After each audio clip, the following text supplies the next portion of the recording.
It doesn't get any better than that for an intro. As far as timing, So like ocean noises coming in there. it's Yeah. bask in the glow of how perfect that was just for a second, if you don't mind. Keeps me awake. All right, so Adam starts off the show with us today. Mr. Hash Bash. Anton is here. Rick Thompson, and then starting off kind of guest hosting with us today, Eric Jack Covetti. Are you frozen, or is that? He's just messing with your head. He's there. Get him to move. Get him to move now. Okay, there he is. There he is. See, I told you. Hi. Jack Covetti. There it is. Good start. Hakaveti? Yeah. What's the original? What's the original? Yakavetta. Yakavetta. Right, Boondock Saints. Yakavetta. All right, there you go. Well, you're welcome nonetheless, even with a name Thank like you. that. What a great like Boondock Saints. I haven't seen that in a long time. I haven't seen it in a minute. I was told I need to watch that. I've never seen it, and I was told it's right up my alley. It is completely unbelievable, but totally fun as far as an action movie goes. Guys, don't drop down from the ceiling and kill people in a big circle. You don't do that. Spoilers. Come on. Yeah. Not usually. Well, I mean, only Adam's the only one that hasn't seen the movie yet. I think it's been out for like 20 freaking years, so Right. can't be a spoiler if it's that old. Oh, goodness gracious! So we devolved right off the first minute, man. We're off track already. Nice. So we just celebrated John Sinclair's birthday on Sunday. Even if you weren't actually at the event, I'm sure wherever you were, you thought about it and kind of had your own mini celebration for his birthday. Isn't every day a celebration of John Sinclair's birthday? Well, it should be if it's not. How old now? How old 81. now? 81. It's his Hell's Angels birthday. Explain, please. The 8 and the 1. Eric knows. He rides with the fellas. 81. Eighth letter of the alphabet is H. The first letter is A. Correct. So they use that number. H-A-A-H, right? Hell's Angels. Forever. I would never wear an 81 in red and white. My football coach didn't allow that number on a jersey either because our colors were red and white. Right. There you go, Rick. If you're looking to join any type of outlaw motorcycle gangs, Rick, got to learn the lingo. 18. I got it. I'm down. Join the 18 club. Cool. All right. So John did he was pretty sharp, did a blues thing with Jeff Grand, who's awesome. Like a Muddy Waters based kind of a tribute and review from some of his works, read right out from one of his books, that he had available there. Fattening Frogs for Snakes. Yes, exactly. That was it. And then he did with this piano player Tom Orell from New Orleans area, did like a Thelonious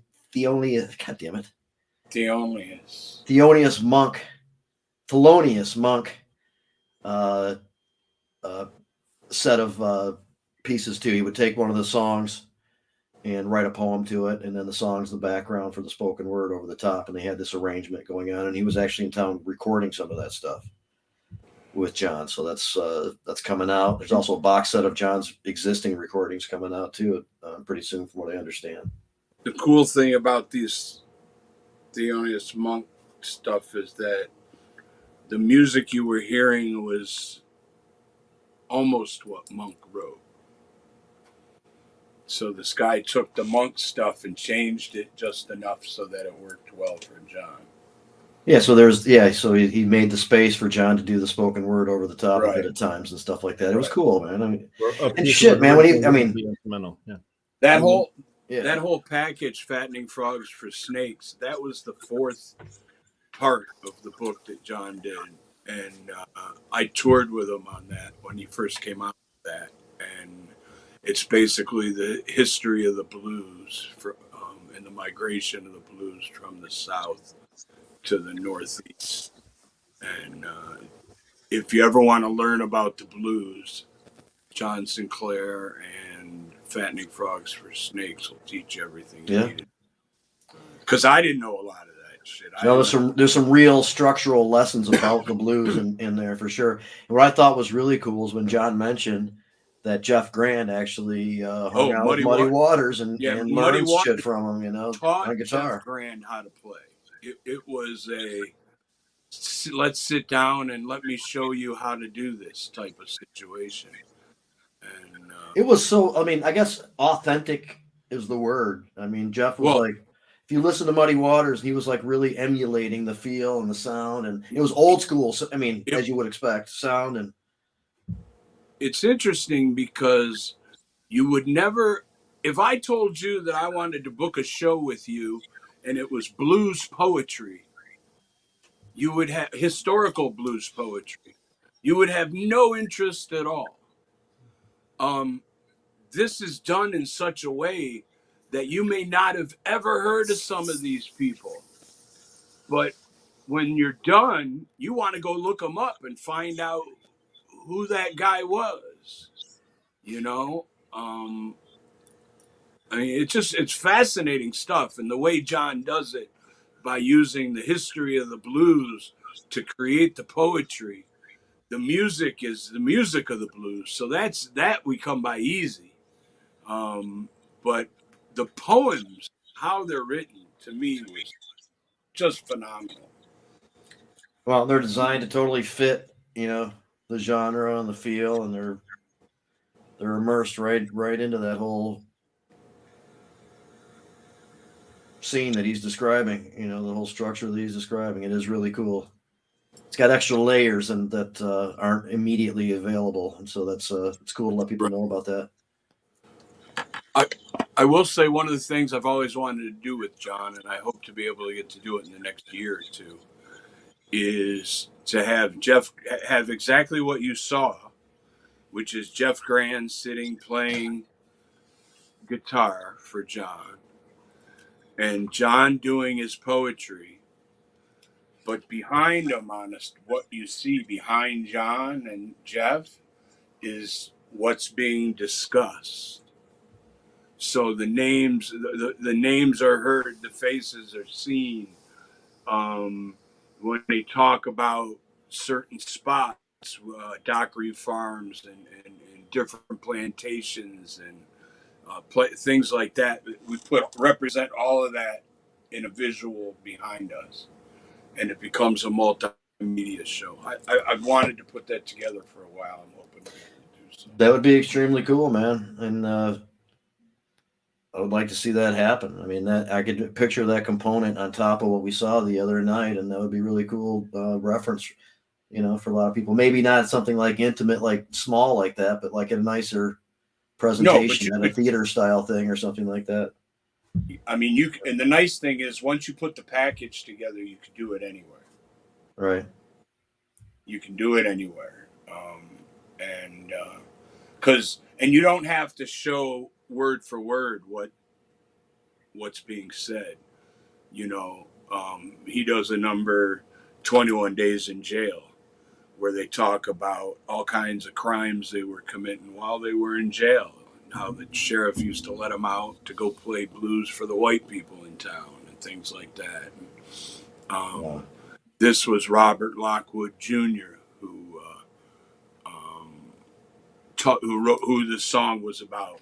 I got to meet him down in Ohio at a Sinclair gig, and I always thought, yeah, it'd be cool to show different aspects of what life was back in these days, because a lot of people have no concept of the 20s and the 30s and the blues and what that meant.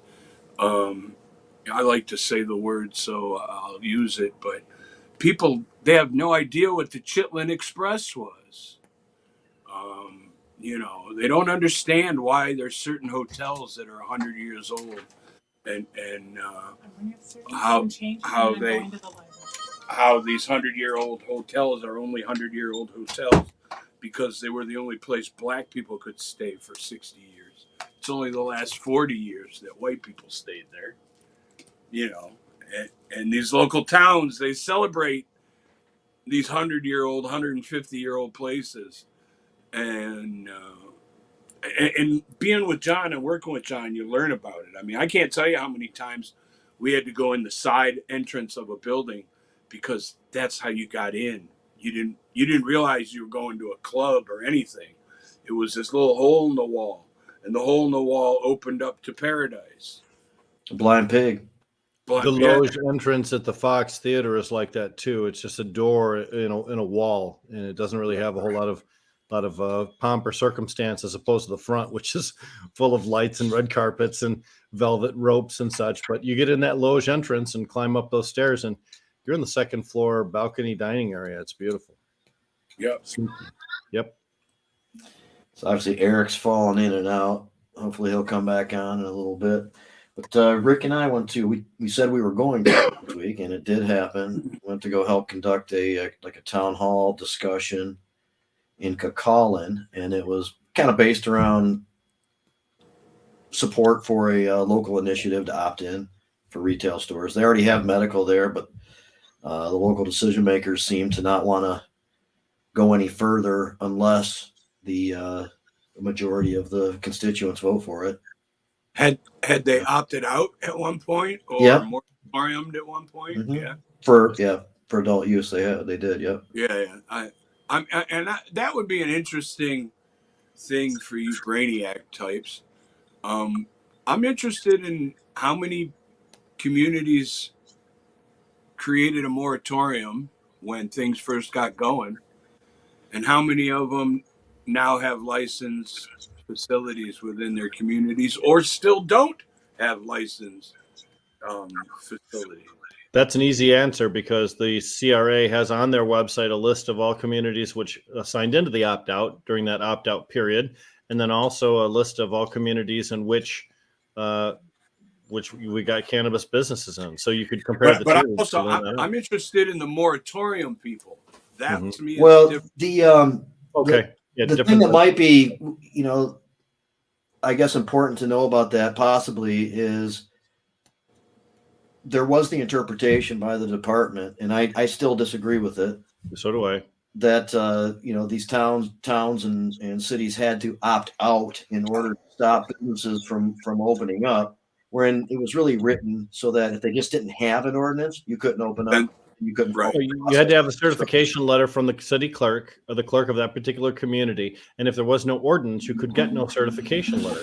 So the enemies of cannabis liberation circulated this rumor throughout everywhere that you had to have this opt out, or else business could spontaneously burst into existence without any control from you. So many did opt out, and then later on opted in because they opted out right away just to make sure nothing happened until they came up with their own. That's one of the things that interests me is, did some of these people opt out, or opt out is not the word I want to use.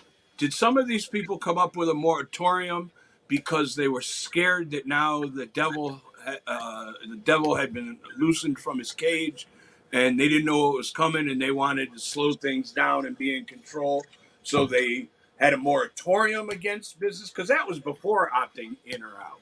Right. Well, there were moratoriums against medical marijuana businesses. That happened for sure. And I'm curious how many of those places. That would be more difficult to research, but that is interesting, isn't it? Would either continued on, and here's where it gets weird. Some places renewed their moratorium every 6 months. Yeah, you're not supposed to do it, I think, once, but they kept on doing it.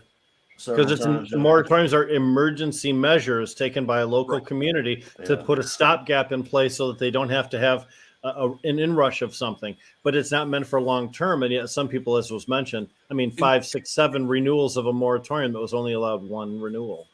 Right, and then did they opt in right away when recreational happened? Because they saw there's only 120 places that have. So that's a pretty. Against the 1,600 or so that are possible. I'd be interested in the answer. I don't have the energy to do the work. No, but that is curious, isn't it? Yeah,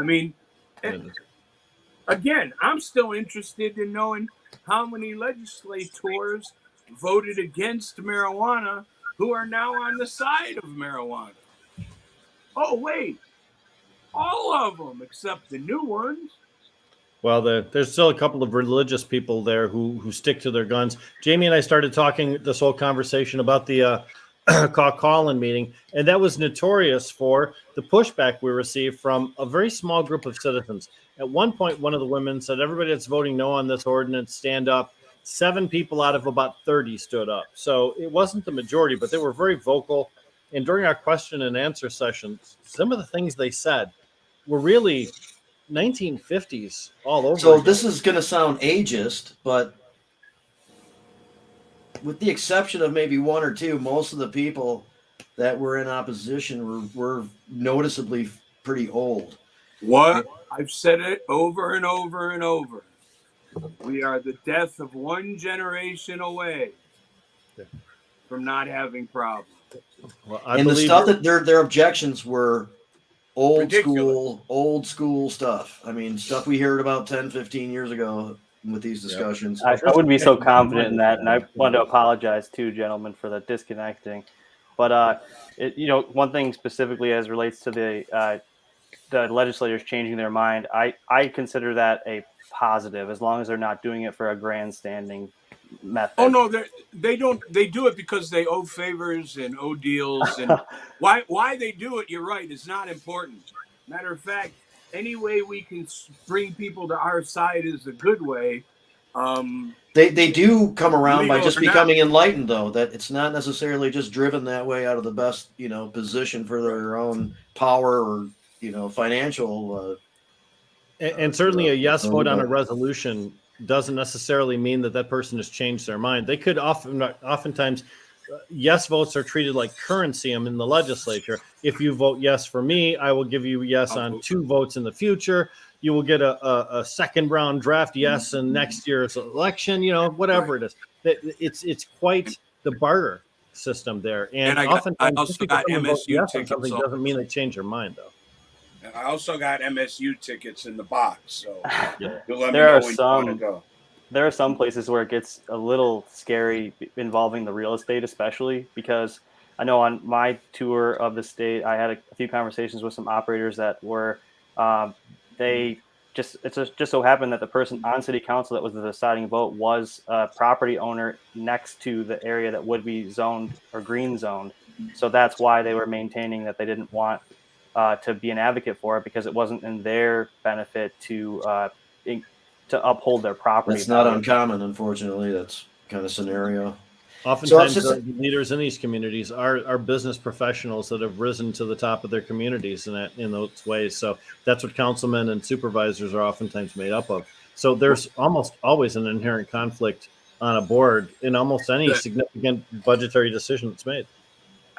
How is a former police officer not a conflict in writing a law for a city?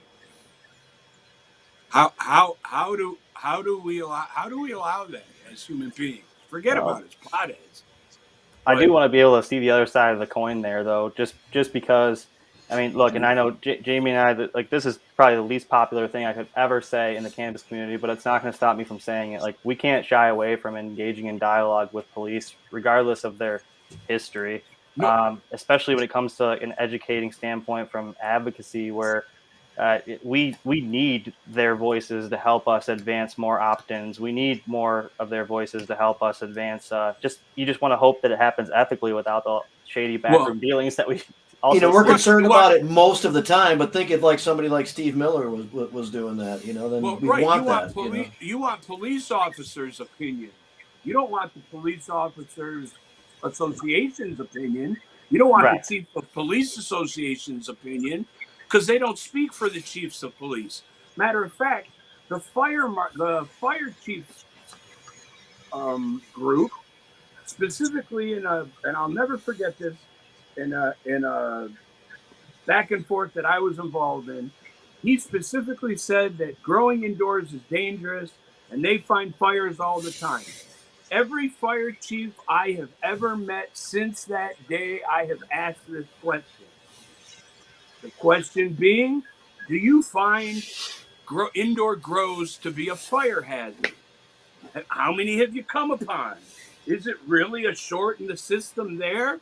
Or did the house catch fire somewhere else and you found a grow while you were inside. And they never said grows were a problem. But their association made it look like it's like an MCMA thing. We speak for all the fire chiefs of the United States. Well, the fire chiefs aren't saying that. It's 420. And when it comes to the police, I don't know a police officer out there that would rather deal with a pothead than any other substance, but they made pot the easy thing to go for. So the cops took advantage and they went for it. Low-hanging fruit, yeah. Right. And the problem isn't how do cops feel about it, because police officers' job is to enforce the law, which is written by the legislators. So their opinion means nothing. The question is, how did the law affect your job? So, yes, when you rolled up on some teenagers in a car and you smelled weed, that gave you probable cause? Yes, it did. And I moved forward with it's different than asking their opinion of what they thought of the law. But you'd be unwise to not listen to someone who has experience in law enforcement. You definitely, because they have real world experience. It's practical information. The rest of us have theoretical experience with. So when it comes to that, we I think as a community we believe that law enforcement has way too much to do with the creation of laws when their role is actually one of more of a follow what we tell you to do as opposed to you tell us what you're going to do. Correct. That's a bad. And how's it working out? My thing is, how's it working out? Hey, how did that 40-year war on drugs work out for you guys? Because I know you lost. It was very successful in some ways, and it was a dismal failure in other ways. But I know you lost a few fellas, because I lost hundreds of fellas. Yeah. And you were much better armed than us. Scared the entire species, because every nation on the planet was forced to comply with that because we forced them to with treaties. We refused to do trade or provide assistance unless they signed on to our version of what morality was when it came to drugs. And we defined what drugs were good and bad, regardless of what cultural significance Oka might have had. We saw a little bit of that at the American countries. We told them it was bad. You can't. Which is saw some of what you were describing. I thought, Rick, at the Colin meeting, there were people there that had a strictly moral agenda. There was cannabis activity. There's already medical commercial allowed there. Obviously, people can grow in their own homes. Obviously, there's the caregiver system. All the towns surrounding them. People know Bay City opted way in when the time came. They allow for a lot of activity. The surrounding townships allow for a lot of activity. So people in Cucaulin are 1 town, 2 towns away from having whatever they want delivered to their house or to drive over and pick up whatever they want. So these people were speaking as if they were trying to defend against this activity at all, and we had to point out, I think, a few times, it's here. It's not like this isn't like whether or not it's going to be here. It is here. And even though it's a little counterintuitive, this is the way to make it the most safe and to benefit from it the most. And most of the comments, I think you could generally say, were directed not towards the language of the ordinance of the proposal that was going to appear on the ballot, but with just generalized hatred towards cannabis. Yes. To begin with. The old school, what about the kids, IQ points, it's just as bad as tobacco. How can you tell somebody's driving, impaired on it? What message are we sending our children if we allow them to have one of these shops in the middle of town? Those are generalized things that I hate towards cannabis. Go ahead, Adam. But there was nobody to respond. I mean, you guys were there, but when someone said something stupid, did you jump down their throat? Of course we did. Yeah, I started yelling at them. I said, I want to know all of the studies that you have ready to go. I want to know exactly how you substantiate. No, we just let them say their piece. We let them honestly expose their ignorance, and we let it go at that. Yeah, but every time they tried to make an argument, we defeated it. Now there are some things you can't. When they say it's morally wrong, you can't argue someones moral, so you just let them speak and then you move on. But when you mention to them that you don't legislate morality, we refute that. We're sitting right next to the supervisor of Bangor Township, who had brought to them a message of no crime, no problems, no hassles, no Bangor police Township runs. wanted these little places right in that area benefiting from it, and he was there to let them know that it doesn't cause the problems that they're concerned about. So whenever There they are had no actual bodies, right? disinformation, Yeah. we refuted that. But you can't refute morals. So wisely, you just let people go. We Can't couldn't have been armed with a better situation to describe to the township why it would be good for them to do it. But we have people that aren't going to accept that no matter what. Well, I just gentlemen, think that Rick, I mean, you've seen this before. These meetings, for the most part, too, their decision's already made before they even sit down in the chair, right? Oh, yeah. The outcome's already predicted. I think, we've had some internal dialogue where it's the MTO movement is something that the cannabis movement should be mimicking in just asking the question, what evidence can I provide you that will change your mind, right? Putting that pill in peanut butter for legislators, putting them on the spot, because if the answer is no evidence will change my mind, then they're inadvertently or advertently dismissing their constituents outwardly. and you can't, Joe. I know you can't ask them where they got their information because they're just reiterating misinformation. I call it the rhesus monkey theory, where they use the rhesus monkey study that had been debunked, but nobody reads page 2. So it had been debunked. They know the scientists no longer used it in the anti-weed game, and people still believe it. You're operating off of a lot of autoethnographical data, like within cannabis and experience, and everyone who had a bad experience, or anyone who knows someone who has a bad experience, or perhaps they still associate the drug with the war on drugs and with lowlifes and losers, and less with cancer patients and people that are trying to take care of just normal day life.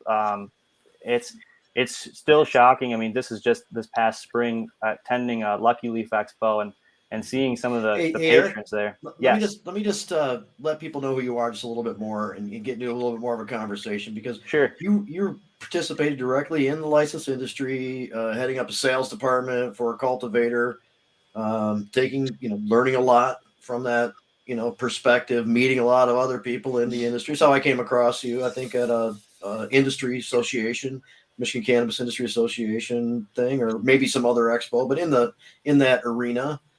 And now you're not in that world at the moment, and you're kind of like focusing a little bit on the advocacy activism side of things at the moment. You sat in a meeting with me with a couple of union representatives yesterday. You also have a passion and an involvement in a book series, either a series or a book, for that kind of stuff. So I just want to let people know a little bit as you kind of get into more of the conversation. We'll introduce you a little bit more. That's all. So anything more about yourself you want people to know, and then please get right back into it if you don't mind. All right, feel free to start the clock, Rick. If he went to the bathroom, he was smart. I'll try and keep it short. So I joined the industry officially in the beginning of January of this calendar year. I had spent the previous decade in the ancillary field supporting grows from the equipment rental side from a company called Sunbelt Rentals. And that's how I had gotten involved with a lot of the grows, not just here, but all over the country. And I got to look at it from afar. This is also including like the construction for the retail space, basically just seeing this industry be grown from the permitting to the final, ribbon cutting for several businesses. I had the opportunity to join the industry in the beginning of this year, and it was something that I was really looking forward to because it's burgeoning, but also, something after doing the same thing in the private sector for the last 9-10 years, everyone started to sound like the teacher from Charlie Brown to me.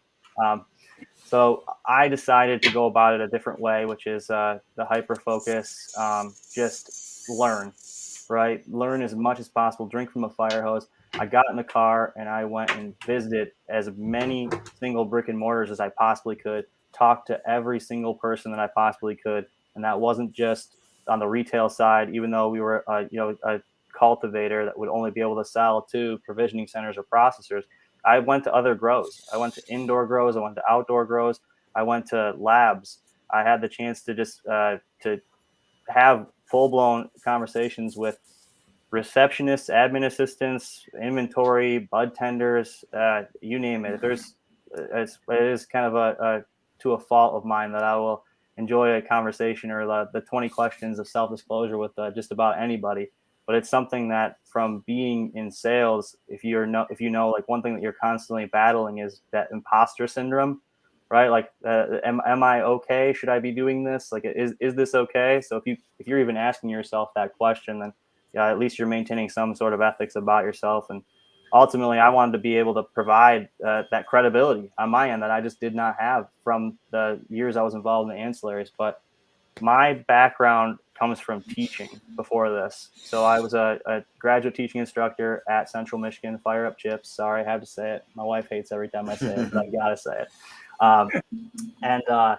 It was something that really got me immersed into two things. One, which is the organizational communication background. And that really is where I found my passion for identifying patterns and predicting future behaviors. I was the only person in my 14-person cohort that had anything to do with just the private sector. Most people were involved in the interpersonal communication side and the education side. So I was a little bit of an odd man out from that capacity. But that led to me also looking into dialogue as a concept, and specifically through social justice. So when you're investigating social justice through dialogue as a white male born and bred in the city of Livonia when it was a population of 100,000, yeah, that's like America's whitest city, right? It was when I was growing up, and you end up even going to Mount Pleasant, which is, I mean, it's not known for its diversity, and it's also not lost on me. This panel right here of us five men here. Thank you, gentlemen, for just really maintaining the patriarchy here. I blame Rick for that because he's got the biggest mustache. The underrepresented middle-aged white guys. So, but the social justice through dialogue is another concept that I think is really just escaping this industry right now, which is understanding other people the way they wish to be understood. Like, we have just, I know Jamie, from my end with that, like it is thankless, right? Understanding people the way that you wish to be understood. You want to expect that in return, but it is impossible. It will never happen. I equate it to Don Quixote riding backwards into battle on the horse, right? Like, so it is thankless. I have recently exited my previous outfit amicably to take a professional opportunity with potentially with the professional sports team that I won't name. We'll leave that cat in the bag. But I still have a dog in this fight, and I still care very much, and I want to be able to use the platform that I've been able to generate and a lot of the network that I've been able to establish and a lot of the patterns that I've been able to identify for the better, because let's face it, this industry could use some good news right now. I mean, anything good. It is a lot of doom and gloom, which brings me to, my next point here, which if you'll forgive me for my used car salesman pitch here, but I had to readjust my environment here. We had a chance just on whimsy to work with an illustrator on a book, which is aptly called "Sometimes Papa Bear Gets Absolutely Launched." And this is just a carbon copy of the first edition or prototype. But what we're looking at now is. Now, did you guys use Adam as the model for that? Did you put that back up again? I know. Did you see? Thanks, Adam. Again, your check's in the mail. I was going to say I'll be looking for the check. Yep. What is it? 50 cents. Make sure the right hand is pink. Make sure the right hand is pink for complete accuracy. Definitely. We really are just trying to look at, why? Like, there we go. My buddy right there, back there, my little baby bear just popped back with my wife, who's a freaking saint and a legend for putting up with my BS. But we just have an opportunity to look at something through this plant and think about like being deliberate, right? Like, it's a lot of people use it as an escape. A lot of people use it. A lot of people although you can't OD on it, and a lot of people point to that. Let's not pretend that people don't abuse it. So there is sort of like a boundary that has to be adhered to, or a priority system, especially when it comes to parenting. I mean, I know, at least my speculation is that if I were to light up on camera right now, then I could potentially have someone come after, me and my kids.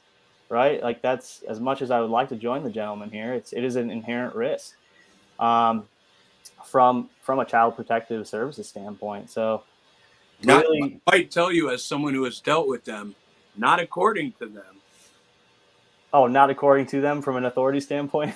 They will tell you that is not why they're here. There is another issue.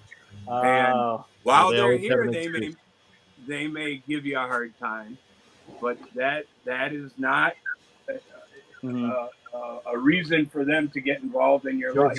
Josie Scoggin was just in a very important article that you should all look up, that you should read. Talked about her personal experience with Child Protective Services.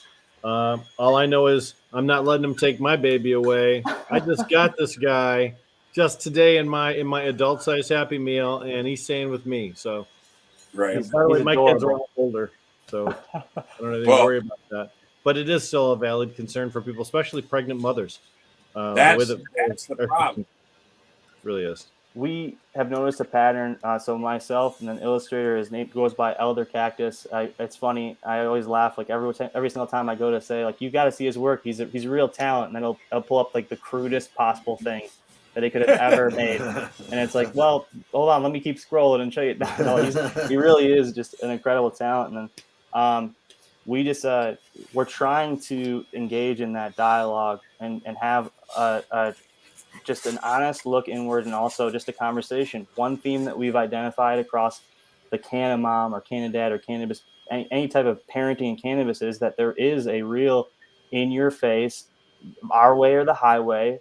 And it just, the perspective, it just doesn't translate well to half the people in this world that disagree with you automatically, just because that's how it is. Half the people automatically disagree with you by design. So we wanted to look at it and say, hey, look, this is an experience that the other half are perfectly content with, with some problems here and there. It's still being hammered out, still some kinks, but ultimately we want people to understand that if you're going to be using cannabis, then you should be doing it from the perspective of deliberate. Like, it should be deliberate. You should have an intent in mind. And if that intent doesn't have to be some massive, grandiose pie in the sky, it could be my feet hurt. Like, that's fine. But as long as you're having that internal monologue or that connection with yourself, that sentience and self-awareness, that like, hey, my feet hurt. I'm going to take care of this. Let me just spend 45 seconds lighting up this dab rig on an Instagram reel and share it with everybody. And then I'll be able to take care of it. But your intent could be, I want to sit down on this chair and get high. That's what John Sinclair's intent is. Yeah, 100%. And higher than he was the last time. And there's nothing wrong with that either. There's nothing. I don't want to come over here and say that if people are doing it incorrectly. I just I want to have a conversation about how people are doing it, what they're doing it for, and just what the effects are on their everyday life as a result of being able to do it. I consider us here, something that's not lost upon me is that we're incredibly fortunate and a lot of that has to do with the work of all of you on this call. We're incredibly fortunate, but 5 of us, our 5 doppelgangers in Chattanooga, Tennessee, see life very differently. In Louisville, Kentucky, they see it very differently. Even in Indianapolis, they see it very differently. And that's not that far away. It's really not. I know I've had some conversations too. Like a lot of it has to do with being able to step outside everything that we've learned and all the advocacy that we've been a part of. Separate yourself from that bias and put yourself in the shoes of a normal Michigander. And let me tell you what I know about normal Michiganders. They are fair weather, right? We don't have to look at that Lions game as evidence of that or not. We are a political coin flip when it comes to the election. It's not really there's not a lot of locks. All right. They might be depending on gerrymandering or some of the areas or especially up in like some of the more like Northwest or Southeast here. Like we have some guarantees, but for the most part, there is a very silent middle majority that is waiting to be kind of convinced one way or another. Rick, I think you're muted. Yeah, you're muted, Rick. Medical marijuana law passed in 2008, 63%. Clearly, far more people than were using cannabis voted yes for that. that middle is already on our side. And in 2018, 56.6% people vote yes for adult use cannabis. Again, we believe probably a lot of people that weren't using cannabis voted because a lot of people that use cannabis don't trust the system, so they don't vote. So you're looking at a middle that I think has pretty definitively already established themselves. And each one of these local ones too, in between the each effort to demonstrated some really good numbers in those big history of wins on local elections with cannabis as a team. Yes.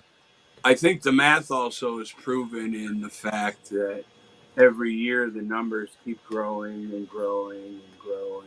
Medical's in the 90s, and high 90s now for support. I mean, but not just support. I'm talking about the actual registered numbers that the state of Michigan has. The only number that went down was medical card holders. And at that point, I might add that as a $60 protest, I would go get a card from the state and let people know that you're a pothead. Medical marijuana is down to only 9% of the entire market now. It's falling like a diver out of a plane with no chute. You could literally buy votes if enough people got cards. If enough people went and got cards, the legislators would have to pay attention to that, and they would have to change what they were doing. I like to look at it from the perspective of it's an economic term of breadth, BREADTH. So there are advancing issues and there are declining issues. And as we can see, absolutely, when it comes to cannabis, there's a lot more advancing issues just that are allowing the cause to be progressed or to progress. But let's look at some of the statistics that we're seeing where people are capable of using cannabis in lieu of opiates. Fantastic, right? We all agree that that's like objectively that's a fantastic thing. And unless you work for Big Pharma, you might have some thoughts on that. But also what we're seeing is that there's a drastic there's an incremental increase in parents using cannabis, or at least outwardly claiming to be using it. And that's causing a decrease in children or teenagers to be using it. So if we look at it in the future here, yes, all right. So we can talk about 2008, 2018, and those were historic. They're fantastic. But what are those numbers going to look like in 2024 and 2028 and 2032? We can't tell. All we can do is control a narrative or control the qualitative experience and compare that against the numbers or the quantitative. Well, and that's why I asked about the Coughlin meeting, where the people said that it has affects more children are using, or it affects their brains. Oh, they say all kinds of shit. Oh, yeah. And if you're given the opportunity, you can say, no, actually, that study has been debunked by this new study that proves, and here's your latest numbers, that use has actually gone down amongst teenagers. Yes. So, there's two parts I just want to throw in. Not typically one of these discussions, there's two things. One is there's no good reason to believe it in the first place. It's just something that's been kind of adopted, internalized over time. And secondly, there are typically some studies to point to that help to debunk that particular assertion. So the information's sitting there. People aren't after it. I mean, but many times the actual original lie that's being told. Yes, it is, Dave. Would you divulge your real name, Mr. Ashbash? The original lie that's being told is not what the study said. They're misquoting the studies in order to claim my favorite, and nobody brought it up, so I'll bring it up. My favorite is when they say it lowers sperm count in men. And I jump in immediately and I'm like, yeah, it takes it from like 5 million to 3 million. Do any of you people know how many it takes to get pregnant? Adam, you have some weird hobbies. Thank you. But it takes one. So the fact he's looking out for the 2 million compromised, But the fact that it lowers it is a scientific fact. I didn't know that. The negative connotation you add to that is where the lie comes in. Well, I will say this: if that statistic is true, then you're looking at users decreasing the population by 40%, and if the other people aren't using it, then they're I going to was talk about born in them increasing it. 1968. I got three kids with I was cannabis. born in- No, I'm just saying from an actual math, doing the math Right. standpoint. Yeah. But they would say something that doesn't make sense, and they would repeat it because it's just misinformation, and that's the biggest problem that we're up against is misinformation, not bad information. Well, it's the supposition. Let's take, for example, you have a study that comes up with a conclusion. You look at that conclusion. Now, from our perspective, perhaps we say bad conclusion, but from other people's perspective, they say good conclusion. So you're not misrepresenting the facts. You're making a supposition about the data. So oftentimes people say, well, if this is true, then this must also be true, and therefore I believe that. That's fallacious. That's extension, and that's wrong. You have to just work with what you're given as far as fact, and then state opinion where opinion enters into it. And a lot of people just, and as Jamie mentioned, internalizing some of these myths about cannabis. Sometimes people will read a headline, especially on Facebook, where headlines are notoriously deceptive, and they'll read this headline, and then all of a sudden they've internalized this as factual. And now they regurgitate it as if it's gospel. And you're like, well, no, that was just The Onion. You read a really bad headline from a satire site, and then you thought that was truth, and now you're trying to argue with me, and I have no way to argue with idiocy. So well, except there is no functional way except funny story about that. But just one moment. I'm sorry. I just want to hear about Adam getting interviewed while he's sitting on the toilet for a second. I knew you were going to do this. Sperm-related This is Dave Fair, the news director, WEMU in Ypsilanti. And I will state, in fairness, I was also interviewed by J.P. McCarthy next, while still on the same toilet. In the same session. All right. And I feel bad that when I tell my J.P. McCarthy story, I don't include David Fair, who I should. But it was over hashback, some story that appeared in the newspaper, and my number, was associated, so they called. But, I was one of those guys that I might have been the face and the voice and whatnot, but I had little children. I dropped them off at the Hebrew Day School every day. They didn't know what hash bash was. They didn't know what marijuana was.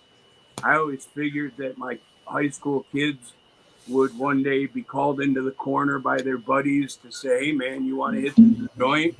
At which point my kid would go, well, that's what my house smells like. Really? Is that what marijuana is? Oh, my God. Instead, one day my daughter comes home from the second grade and says, Daddy, what is hash bash? Like, how the hell did you hear about hash bash? Well, the teacher showed me a picture. You were on the front page of the newspaper today. And there was a big interview about hash bash. And there's a photo of Adam Brook in the crowd at hash bash. And the teacher said something to my daughter. Now I have to explain to a second grader why I fight a fight for a substance I'm not about to tell her about. Because unlike many people you guys call it the cannabis world, I take issue with that. Unlike many people who smoke marijuana, I never did it in front of my children. I never did it around children. I never wanted my children to know I did it. And I certainly never referred to it as medicine because I didn't want my children to think I was in need of medicine, which I take tons of anyways, but need of any medicine that needed to be treated in special ways. If it was medicine, then we could talk about it at school. If it was medicine, then we could talk about it in public. So I just you required discretion, right? And discretion is kind of the central theme of why we're looking to pursue this conversation as relates to like parenting in cannabis. I mean, I've had conversations with a ton of people, and this is the phrase that I use. I call him a shoebox dad, right? Like that dad that's got that shoebox tucked away up in the garage or tucked away up on the top shelf of the closet, and it's it's got old baseball cards in it and old, maybe not a grinder. My friend said he likes the scissors and a shot glass method, works just as good as a grinder.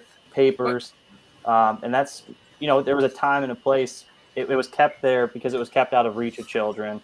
It was there deliberately separated, and boundaries were kept, which is in some cases those dads treated that as a reward, right? You go and you put the kids to sleep, everyone's happy, everyone's healthy. All right, great. So now I can go and crack into that shoebox, get out on the back deck, and spark one up. Right. But I also always smoked in my house, just not in front of my children. Mm-hmm. So my children knew that there was, at one point, my older children, there was a table, there was a wooden box. You didn't touch anything on that table, and you certainly didn't go in the box. And if I took your toy and I put it on that table, you lost your toy until I decided to give it back to you. I don't care what it was. And if you want to know what's in that box, you ask me and I'll give you a tour. But that's how my older kids were raised. My younger kids are in a different world. I have an office. There's a fan in the office. They knock on the door before they come in. I wait for the clouds to dissipate. But they don't ask what this is sitting on the table. And there's 12 of them sitting on my desk. They never question what these jars are or anything. However, my 3-year-old, who's now 7, walked in the house one day and said, "Daddy's home." And my wife said, "How do you know?" And she said, "I can smell him." A week ago, they were downtown Royal Oak, and she came home and said, "Dad, there was a guy that smelled just like you walking by us downtown." So it looks like the gig's up, right? Popular cologne. Hey, a couple things. Today, my son and I did knock over the ashtray, and shit went everywhere. And I, instead of getting upset, which I normally would because of the way it went down, I said, "Hey, can you help me? Because I'm infirm." And we vacuumed up the mess, and he didn't ask, he didn't say a word. And, right on. No, I never smoked in front of my children growing up until they were like 16, 17. We never did, and I have 3. So I smoked in the house. It was in the bedroom. You just didn't come in Mom and Dad's room. That's it. So 2 things I want to do right now. Stacy's coming on to join us, and we're about 52 minutes in. Talked about a lot of cool stuff. We have yet to hear from Anton. So I know I just been y'all been doing your thing, so I just been chilling. But you smoke in front of your kids, and in fact blow the smoke in their faces. Yeah, right. Yeah, no, I never smoke. I don't smoke in the house either. I don't smoke in my house. You're Clemented, huh? Yeah, I'll go out in the garage, but I won't smoke in the house. You're Clemented, maybe. And which I can relate to. And really, it's just because I don't want my house to smell like weed. I mean, you clemented yourself. Yeah, it's just I don't smoke self-clementing. Yeah, but no, for me, it's a matter of normalizing the behavior around the kids, not actually using the cannabis, but having the conversation of what it is. And, when we talk about Dad's shoebox, that was back before we had fentanyl and we had, meth and we had all these other hard drugs. And it's an education thing with the children. I have a 16-year-old daughter, and I tell her, if it looks like a plant, probably safe. If it's a crystal or a pill looking thing, stay the hell away, because the reality is kids are curious. And I would much rather my kid pick up a joint than a beer or go to a party and get roofied or some crazy shit like that. Right. So, there is a conversation about normalizing it, and it should be normalized. And when you go to these meetings and you have these conversations, and really after you've defeated them in every other aspect of the argument, who do they bring up? The man in the sky, Jesus, God, whoever the hell, right? And for me, that's just a further argument of why we leave religion and any of that morality shit out of policy conversations, because we want to make sure that our perspectives as a community are reflective of all of us. And if we're only talking about some people who go to church, you're not being reflective of the community. So that's why we need to go back to facts. And the reality of it is facts are no longer facts. Facts are a perspective. I could take 2 facts and give them to, Jamie and Rick. And like we spoke about earlier, they may see it different. And that is the issue, is that as a society, we can't come to a conclusion of a fact anymore. Yeah, but the ideal would be you give us these facts. We then do a combination of, having you describe your support, for these facts, why you were saying and making these claims. We can research ourselves and use the logical vetting process to determine what's more likely true, and then we can create a perspective based on what we believe to be more likely true after using the best method that we know of to make that determination. That's the ideal. That's the reality is you would give the facts and our biases would take over. We'd then look at it in some way that we might want to already or already do, or there's all those human things that then come into play. We don't have logic anymore. And I think that's actually the culture and the system because it's become so not even diverse, so fractured, that the system wants you have to have the people on the left and the people on the right, because there's the divisive dichotomy. Because people want power, so they got to elevate themselves, and then there's really this fight at the top among these people of how much propaganda. Really, at the end of the day, it's propaganda, right? That we're feeding into people's heads, and that's how we come to these conclusions, if you will. And they're not based on fact. Brand new policy implemented by Meta for this year. After November 1st, they won't allow any political ads that hadn't already been running prior to November 1st. For the last 7 days before they go to it, they're not going to allow any of these crazy claims to be made by people that would potentially influence outcome of the election. They recognize that they didn't do a very good job in the past, and they're moving forward to try and correct that. So although I'm a free commerce kind of a guy, and I believe First Amendment rights should exist, if you tell people that this is a parameter that they have in the future and everybody is given the same parameter and it's applied equally across the board, that's a legitimate restriction that you put on your own platform. And that'll go on Facebook and Twitter too. I was notified of it today because of my status on Facebook. This concept is really rooted in dialogue, right? So like in absence of logic, or if you're up against, differing morals or morality as a whole, dialogue is my silver bullet that I'm bringing forward. It's a communication principle. I know if you want to start getting into like communication theory or what have you, that could be a whole different show. And I'll speak about it till the cows come home, but it's really just breaking it down to you and I don't agree with you, right? That's okay. You might not agree with me. That's okay. I'm not going to go run to the 30 people that I agree with and talk shit about you. I'm going to sit down with you, and we're going to really try and improve both of our arguments and come to a common ground. And if we don't come to a common ground, I still want to be able to establish a mutual respect. You debate for the purposes of learning about the situation more, as opposed to trying to win. Exactly. The argument or something. Understand you the way you wish to be understood. And if I can really, really press my luck, I will receive the same in return. See, and Eric, what you bring up, doable now.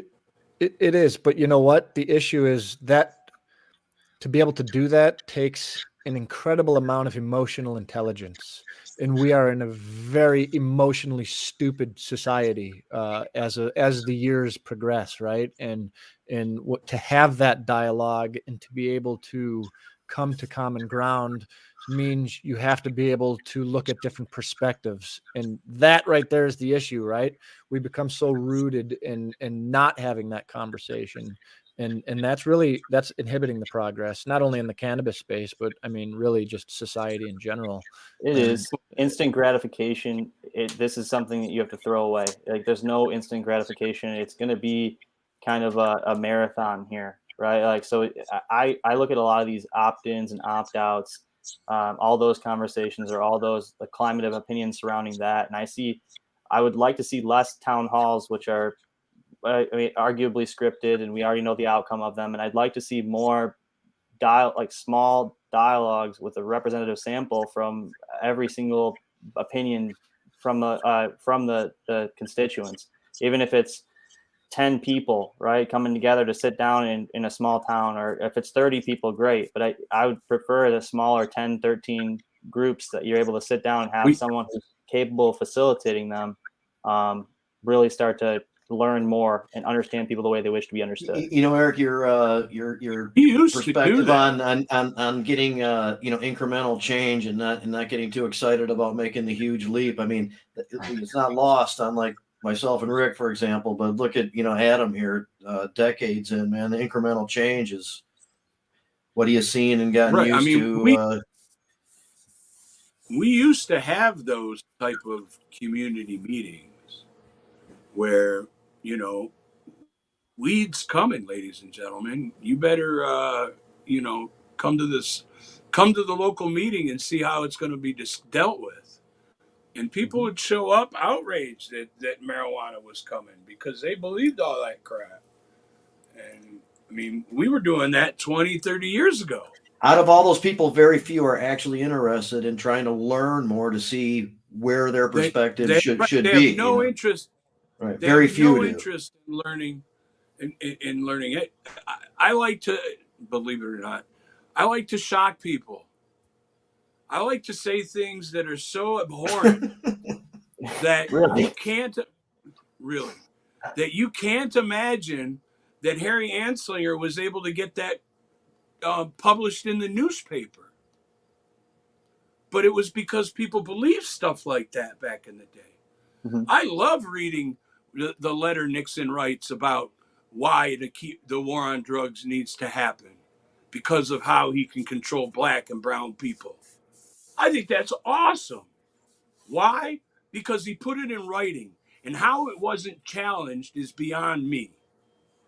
How people allowed things like that to happen. It was challenged. It's just the access of the voice for which it was challenged. I know that coincidentally, Stacey and I were talking recently about Abby Hoffman, right? And he even quotes, he says, the only dope you should shoot is Richard Nixon, right?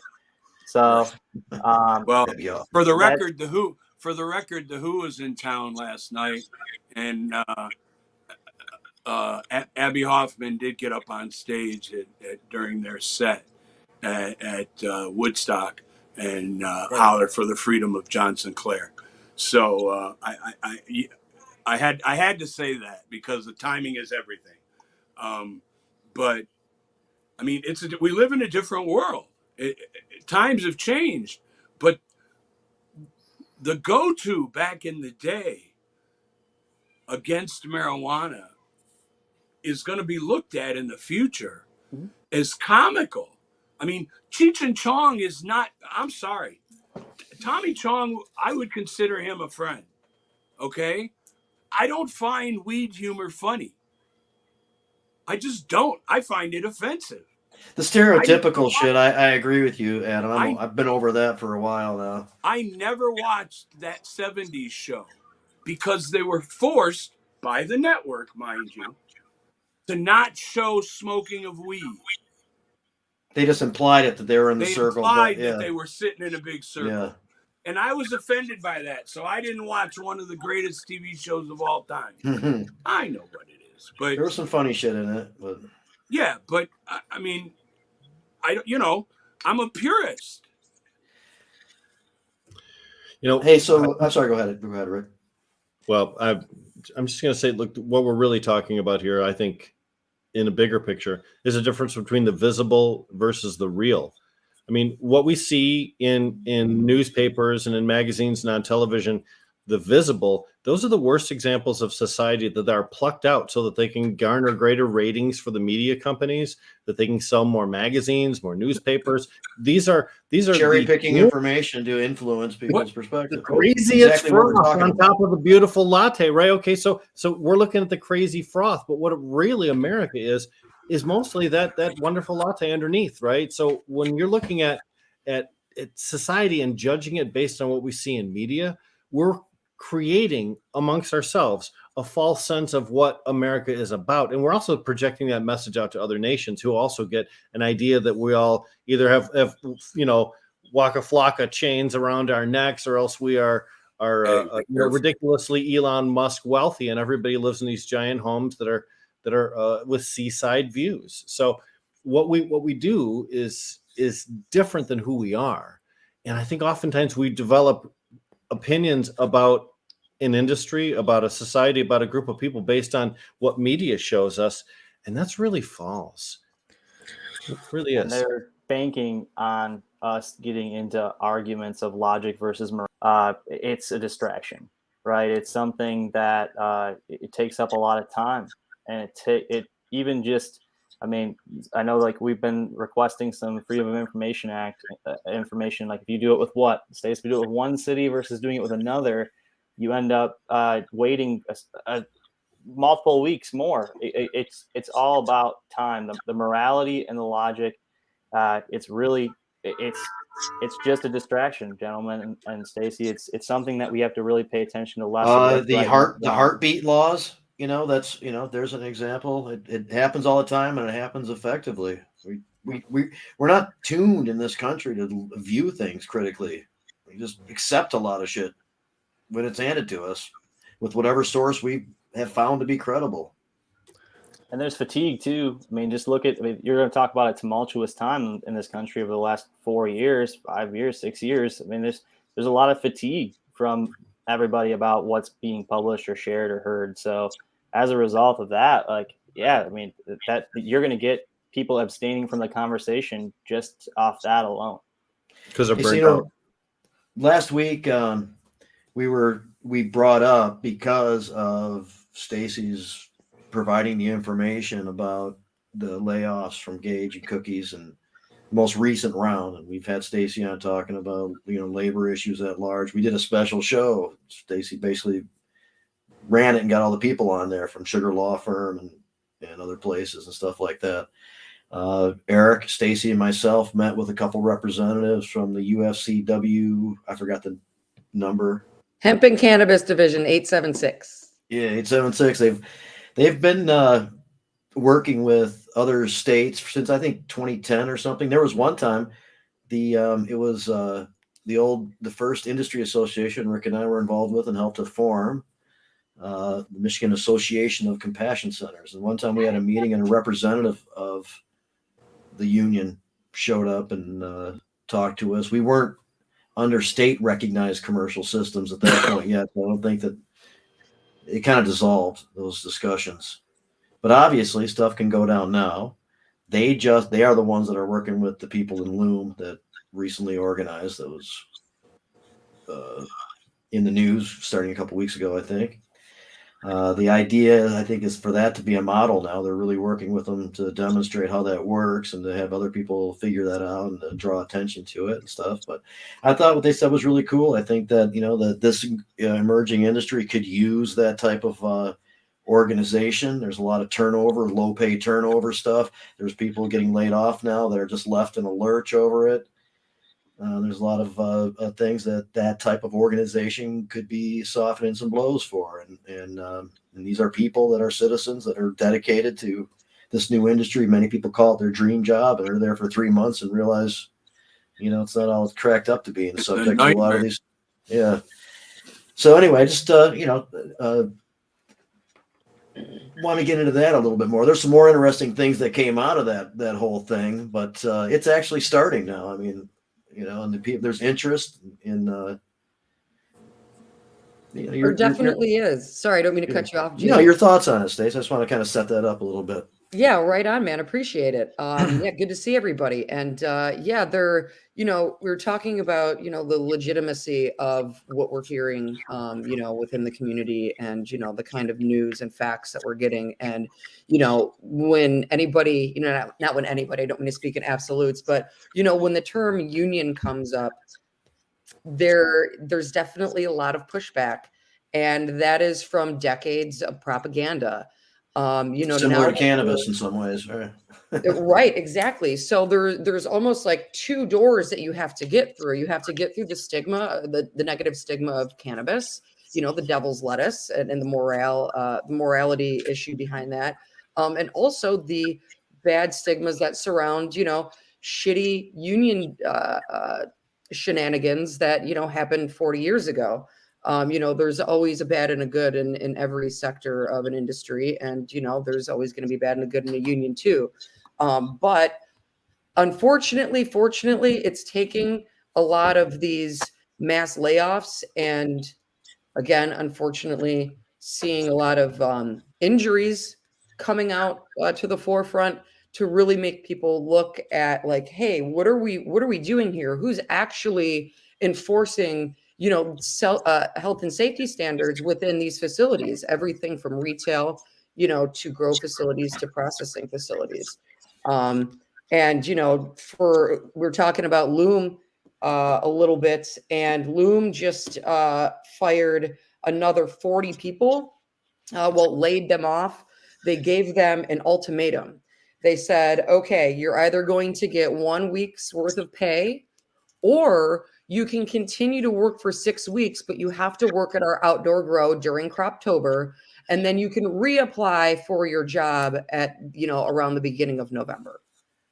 I mean, I don't know what kind of choice that really is, but that was also strategic, it seems, to make it a bit more difficult for employees to collect unemployment, because they're not really giving them the option of being fired. They're saying you can either do A or B, and right. if you don't want to do A or B, then you're quitting. What a way to get cheap labor for or not cheap labor, but get labor for your harvest. What a sneaky move. That's low.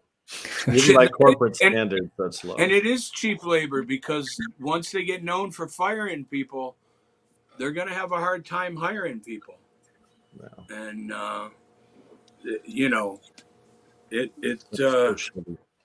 very much so. Very, very much so. Not an uncommon practice either. No. Across the board.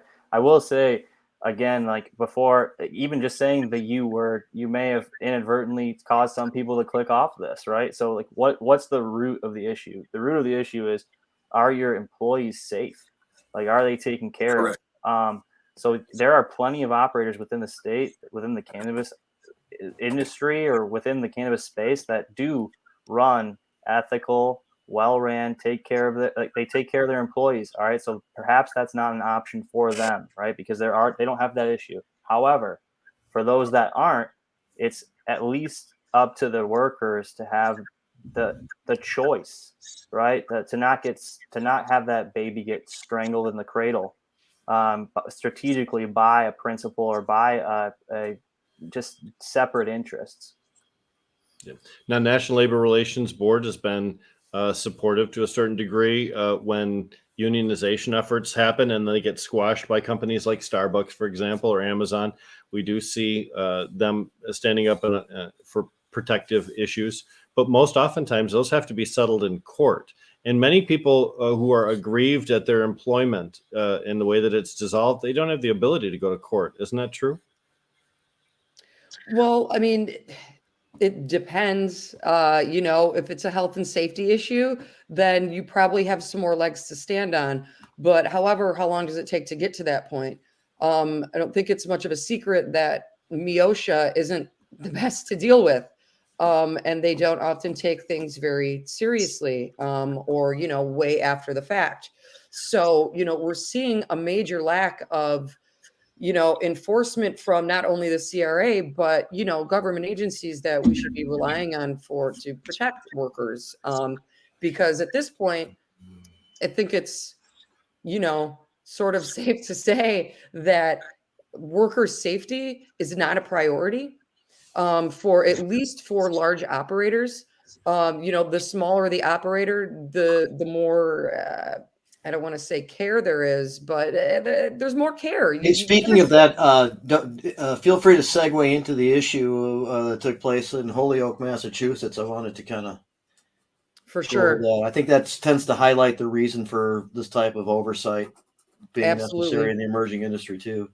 And because we were talking about OSHA, great segue as well. So there is a woman. Her name was Lorna McMurray. She worked at a True Leaf Grow facility in Mount Holyoke, Massachusetts.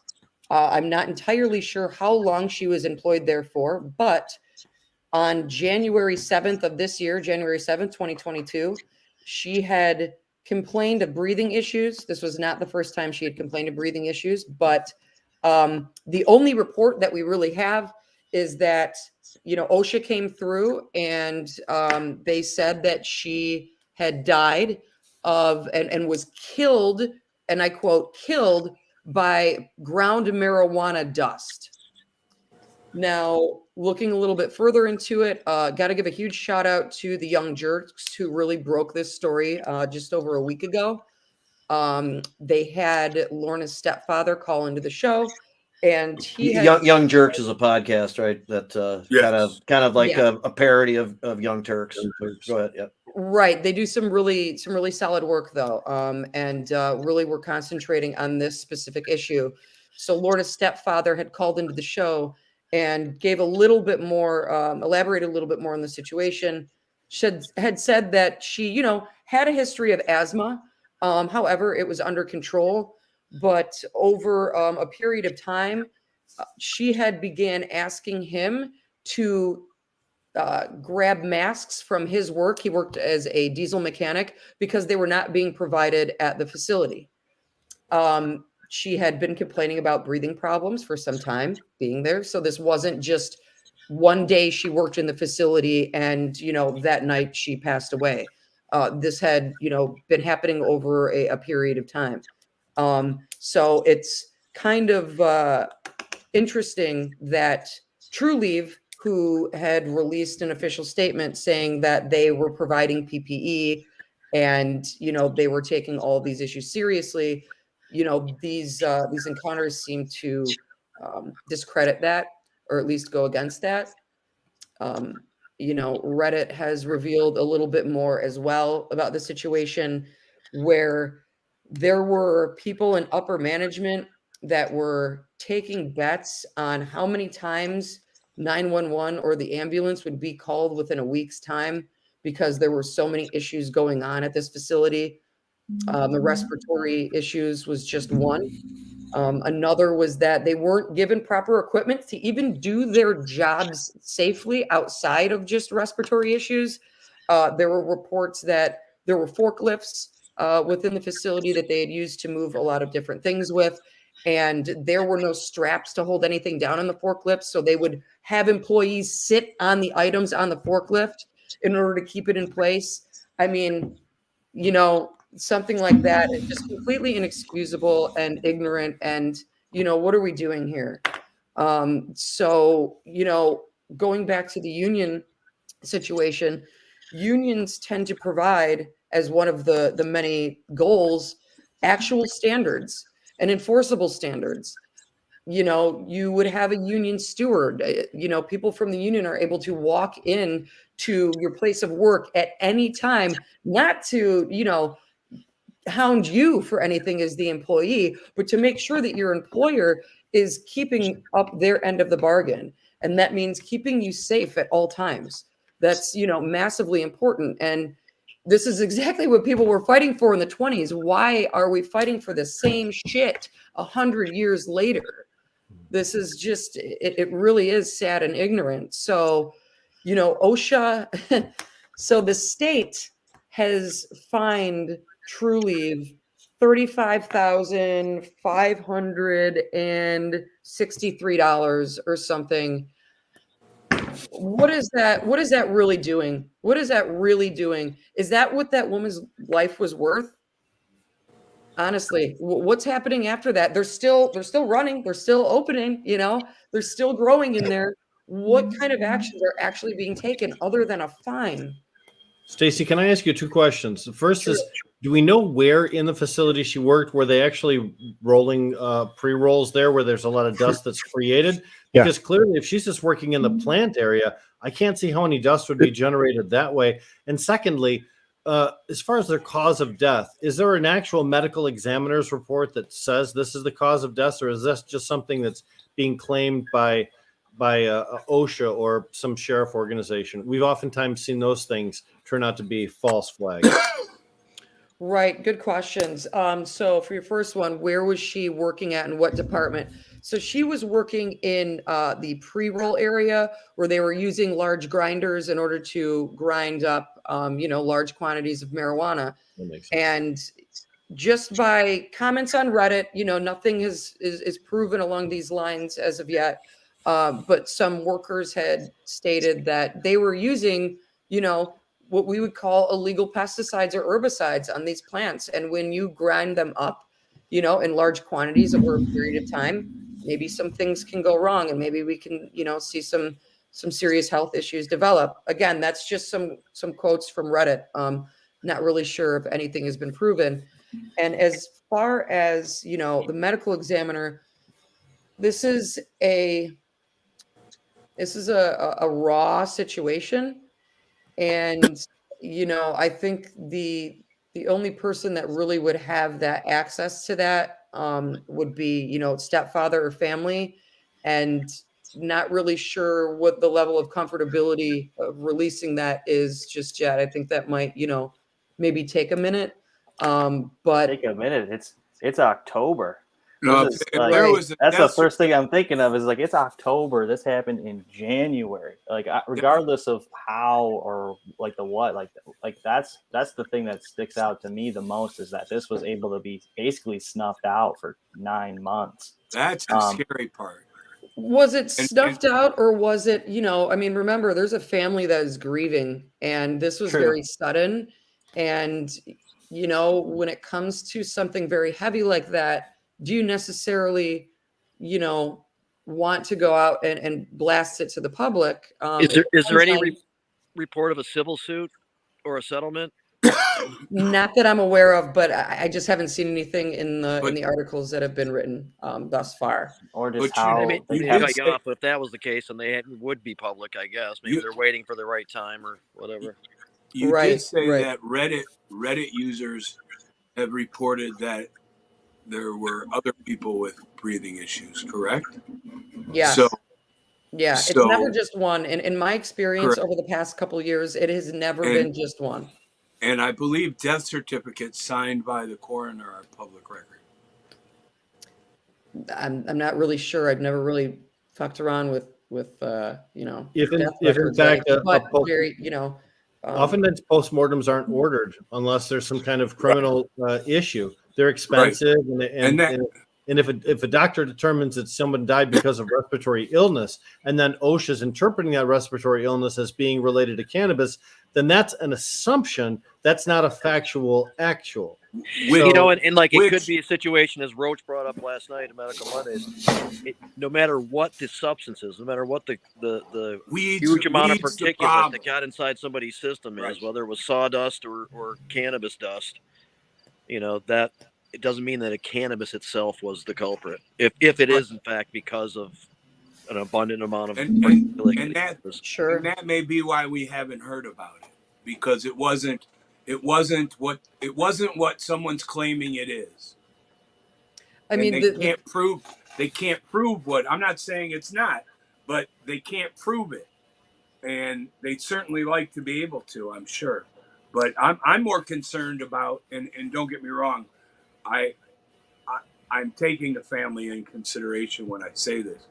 I'm more concerned about the current workers who are still being exposed. And if this family is in pain now, imagine the pain that comes with not saying anything because you were in pain and someone else dies. Okay? So I think they have a duty, if what we're hearing is true, which again, there's some question as to, are we hearing the whole truth or just parts of the truth? Well, let's say this, though, that since a fine was issued by the regulatory agency on that particular company, there's got to be a justification for that fine. Now, do we know that fine was attached to poor working conditions, or was that fine specifically attached to the incident that led to this woman's death? As far as I'm aware, it is attached to her death. I have the quick summary from OSHA here, and it just reads, at 11 p.m. on January 7th, 2022, an employee was grinding cannabis flowers and packaging ground cannabis in pre-rolls. The employee could not breathe and was killed due to the hazards of ground cannabis dust. It definitely leaves a lot of questions to be open there. Did she die on site? Did she get hospitalized and then later pass away? They certainly left it vague, didn't they? They absolutely did, and that is seems to be by design. So we do have a lot of questions that should be answered. Now the case is open, as far as I'm aware. So there is still investigation happening. To what extent, not sure. But at the end of the day, a fine isn't going to fix the problem. The fine isn't going to fix. We have to find out what the problem is first, because this could be as simple as not having the proper ventilation system in a room where they're doing a dusty. I think some of it was just conditions that was addressed by OSHA too, because I remember one of the articles said that the test revealed subpar air quality. Right. I mean, and that's why that's why that stuff is very specific, because if you don't turn on that fan in the morning, that's an OSHA violation. They just don't catch you unless they happen to walk in the door. Right. And, when we had met yesterday, Eric had brought up, that there are some CO2 issues that happen in these facilities. And I personally, when I worked at Doghouse Grow in Detroit of summer last year, there was a time where we were in one of the rooms and it was a defull day. We were, on ladders picking leaves for, several hours at a time. And it almost became like, when they say you can't throw a frog into boiling water, but if you slowly turn it up, they're gonna go. And that's kind of what ended up happening one day, where all of a sudden we have a supervisor coming in. He's like, so the AC unit stopped working and it's 91 in here. Maybe you guys, and at first said, maybe we should take a break. And then like 10 minutes later was like, just let's all just get out of the room. And sure enough, we felt that for the rest of the day. I mean, we were dehydrated and felt like shit. And, there was a lot of other things going on too. But without the proper monitoring, these kind of situations can happen very quickly and escalate very quickly. And then what? You see this in the industry on Instagram pages all day long. A rapper shows up. Somebody wants to give someone a tour. I've been involved in this. People want to give me a tour of their location. No booties, no Tyvek suit, no hairnets, no goggles, no masks. Well, their dog is in the fucking photograph on their Instagram page. In their grow. A licensed grow. Now, licensed doesn't a mean lot of no gloves holding up the bud. A lot of that shit too. Yeah. The problem is if we're gonna sick OSHA on these people for their misbehaviors, should it be because this woman died, or should it be because of unhealthy working conditions, which is when the union gets brought up, which is exactly when unions were formed and started. Well, her death helps to expose the conditions that need oversight. They go hand in hand. It was all about worker safety and the fact that the company didn't provide certain conditions. That's why unions are needed. And these companies are inviting them in by their own behavior. And this demonstrates that, I think. Certainly does. Tragically. Every single regulatory agency in every state that has cannabis is understaffed because they're a government agency that doesn't have enough money. So the number of regulators doesn't grow as quickly as the number of outlets grow. So there's a big lack of enforcement, which means that sometimes people that are unethical can take advantage of their workers and everything else too. There have been some accusations that were made during the CRA meeting of undocumented migrant labor being used at one of the cannabis outdoor cultivation facilities here in Michigan. Really? Because there's not enough people to come around. Not just one, huh, Stacy? You've heard this before too, then, right? Yeah. And we're going to see more of this over the next month. Yeah, I'd never heard that until that meeting, but me too, Adam. I had never heard about that before. But my brother-in-law is in the landscaping businesses, and he hires a lot of foreign nationals and a lot of Mexicans, and he makes sure they're all papered up. I understand why he does it, but to risk a license that you paid that kind of money for in a situation where you put down that kind of money to build a facility, and you risk it over saving how much money? People are used to taking their practices from other industries and then their other experiences and bringing it into cannabis ignorantly. It's a response, right?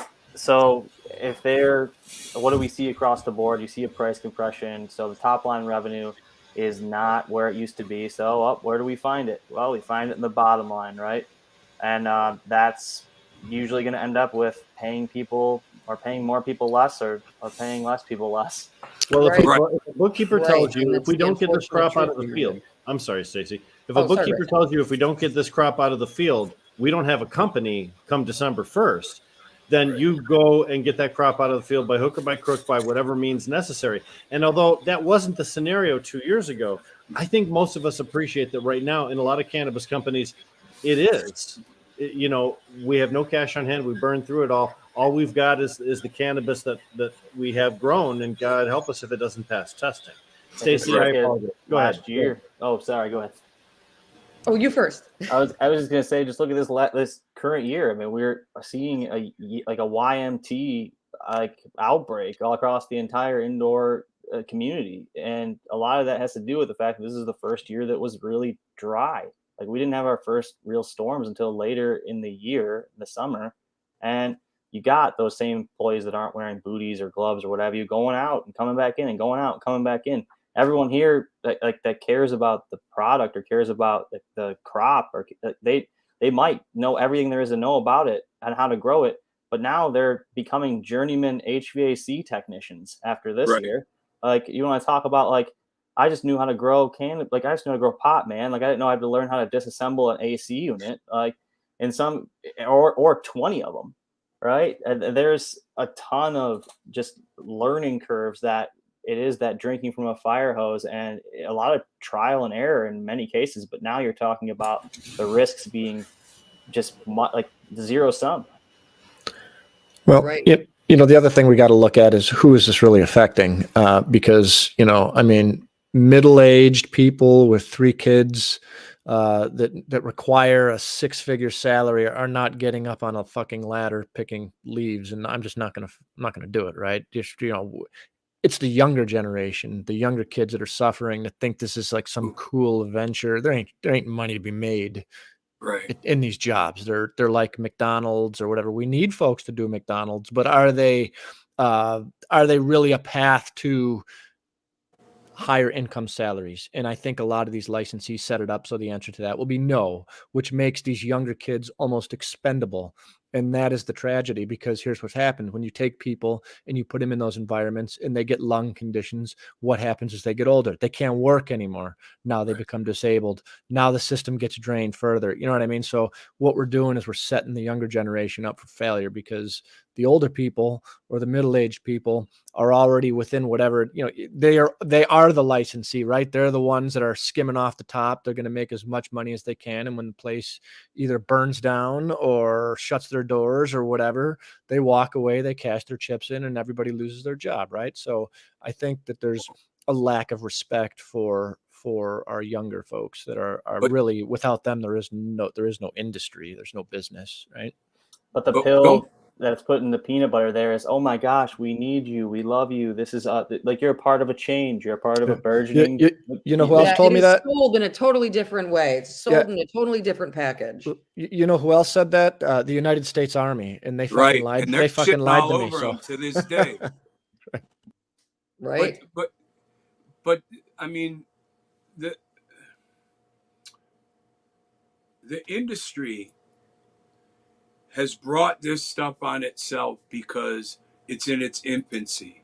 It will recover from this, but it's only because it's in its infancy that we're going to go through this, and we're going to figure out that doesn't work. It won't work that way.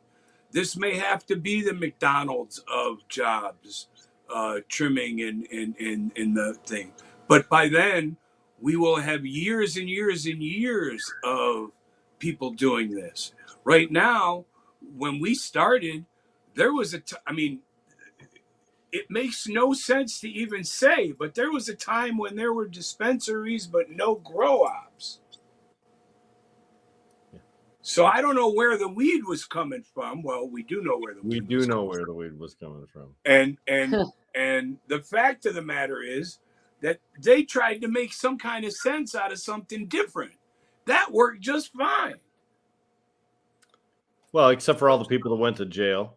And no, right. I'm just saying that if they would have just allowed that and allowed that system to work and decriminalized, as opposed to get into this license situation where now we have such problems in the licensed industry that they don't even talk about the black market. That's they've been talking about it. And in fact, that was featured in 2 articles I read recently where we're looking at regulated industry players trying to look for someone to blame for their misfortune. And, government is a common whooping boy, right? You can easily point to the government for any of your ills, but the unregulated market is what's being named by these big players. And to me, I've seen this in the past. It almost looks as if this is the preamble to introducing legislation. Sometimes when that the sheriffs all of a sudden start talking about things like houses blowing up, that there's going to be a bill pretty soon to curb caregiver activity, because you see these things being structured in stages before they release the bill. You see them building a need for it before they introduce. That's how the machine works. And I get the feel from that. I get the feel that still there's a lot of unregulated market out there. I missed the chance to speak over Rick. That sucks. I know. Everybody tried, but I just keep going. But I forgot what I was saying or what you were saying, so I guess it doesn't really matter. You were saying that there's so many LED lights that are now the cheapest they've ever been that they should replace all those halogen ones that are a big fire risk for next to nothing, and then we can eliminate that right now. There you go. That didn't fire off the same neuron that I think I was trying to get back to, but that's okay. But I really believe that the horse is out of the barn. I mean, I'll say this as someone that's been working this shit for as many years as I have. The horse is out the barn. You can grow in your house. You can grow for somebody else in your house. They can't stop that. Right. People are trying, though. Unfortunately, that's on the list of how you gonna some stop people's strategy. Well, you shouldn't be able to stop pregnant mothers from doing it. You know what? In Canada, home grows were repealed. Yeah. No, that homegrowns were repealed in Canada. That's and true. Also the plant count was reduced in Colorado. It's happened. I wouldn't put it past them to try and jam any part of this genie back into the lamp. You know what? And what I was trying to say before, now I just remember the actual neuron fired off. It was concern over lame duck. Rick was talking about some bad legislation that could be getting teed up, which would be some type of extra enforcement for stuff outside of the license system or something along those lines. Because you do hear people bitch about how they have to pay so much and go through so much and all this kind of stuff to be able to participate in this thing, and that these other people just do it, and they got to do something about it, so power to the people. So that's unfortunately going to be, that probably is the focus. Now I'm scared about lame duck accommodating some of this kind of bullshit. 2012, we were hit with a bunch of stupid shit. Now, fortunately, it didn't decimate the program.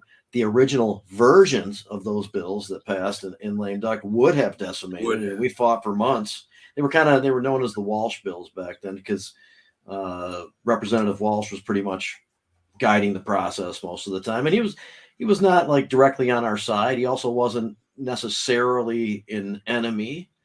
But I don't know.